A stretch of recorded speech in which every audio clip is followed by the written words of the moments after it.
When people interact with those from other social groups, they may experience identity threat or the anticipation of negative judgment or treatment based on some aspect of who they are. For example, racial or gender minorities may ask themselves, is this person going to stereotype me as they experience categorization threat? Are they going to ignore what makes me unique as they experience distinctiveness threat? Or should I be scared to talk to them as they experience general threat? This project explores how these same experiences may manifest in the political realm. Research shows that hate towards those of opposing political affiliations has been increasing over time, so much so that hate towards political adversaries is a bigger motivator to become politically involved than support for political allies. Given this backdrop, I expected that when people perceive a political disconnect from those around them, they may experience political identity threat, worries about stereotyping, lack of uniqueness, and your identity being in danger. To test this idea, I designed a study examining how liberals and conservatives feel about interacting with someone who expresses oppositional views with or without a political slant. To start, we pilot tested a series of different statements with an online sample to select stimuli most likely to provoke political identity threat or not. We selected one statement that conveyed politically conservative bias, criticism of turning gendered bathrooms gender neutral. We selected another statement that conveyed liberal bias, praising that very same change.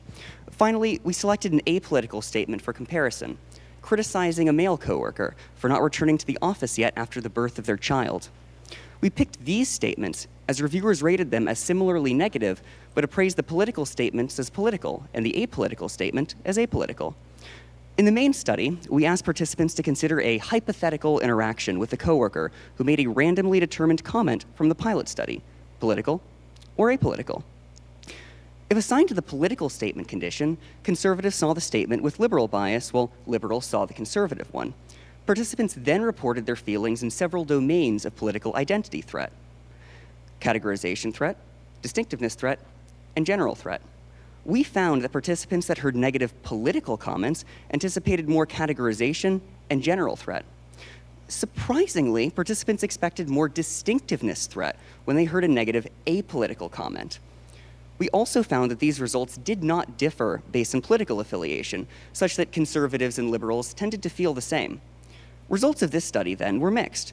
Rather than political identity threat cleanly resulting from negative political rather than apolitical comments, different subtypes of identity threat clearly differ.